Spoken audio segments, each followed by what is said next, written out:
We're having a look at a little project we've been doing for our science club, and it's making illuminated necklaces. This one's the little hummingbird, which I've already cut out some of the printed circuit boards for this one. What I'm going to run through is the process of actually creating the printed circuit boards for the other shape, which is a little bat. Right, this is based on you actually download the printed circuit board designs in an Eagle format, and this is the bat one as it comes. So it's basically got a nice bat shaped outline. The reddy brown is the copper traces for the actual circuit with our LEDs, 1, 2, 3, 4. A little battery holder goes here and a little switch. So this is all on one side of the printed circuit board, and the little eyes are actually cut out on the other side. So it's a double-sided printed circuit board.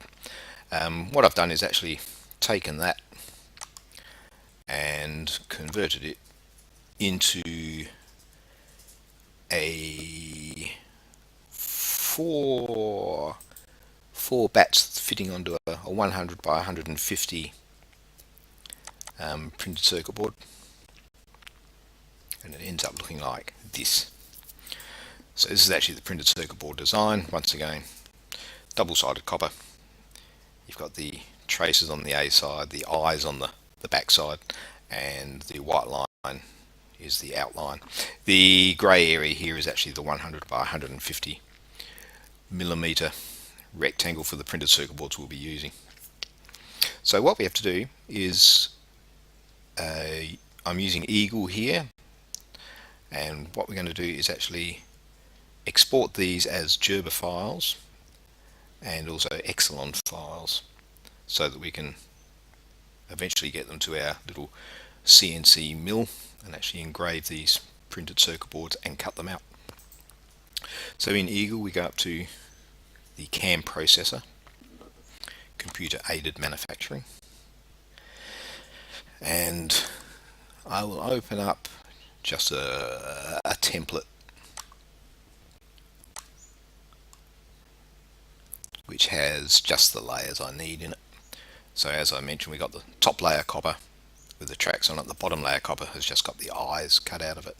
We have an outline and also the drilling file, which drills the holes for the mounting of the chain for the necklace. So on the top layer, over on the right hand side, we choose the top layer, and it also has the pads and vias, so that we include the rectangular shapes to actually solder on our little LEDs, etc.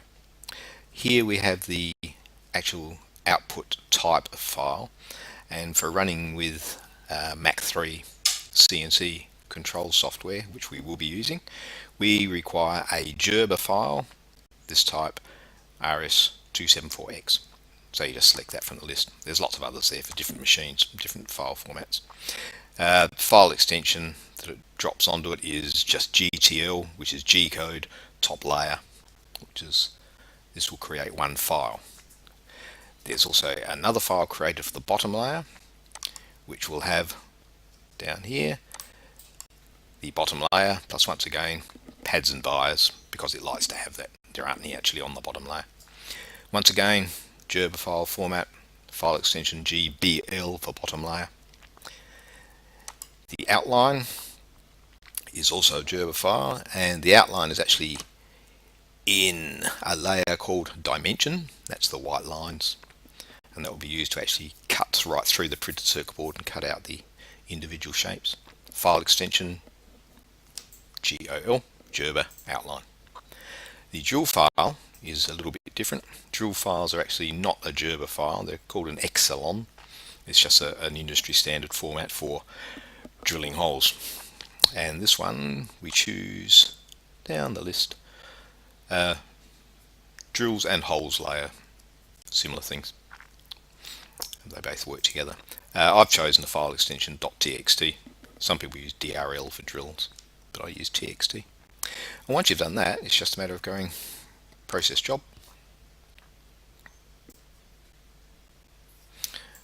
and that's it. That has created 4 files down here. They all have the same file name that we started with, and we have our top layer file there, our bottom layer file, the outline, and the .txt for drills. And these are the files that we'll import into FlatCam, and that will actually create some G-code files to actually operate the mill. So that's the end of this video. For the next one, we'll have a look at creating G-code. Thank you. Please subscribe and like this video if you wish.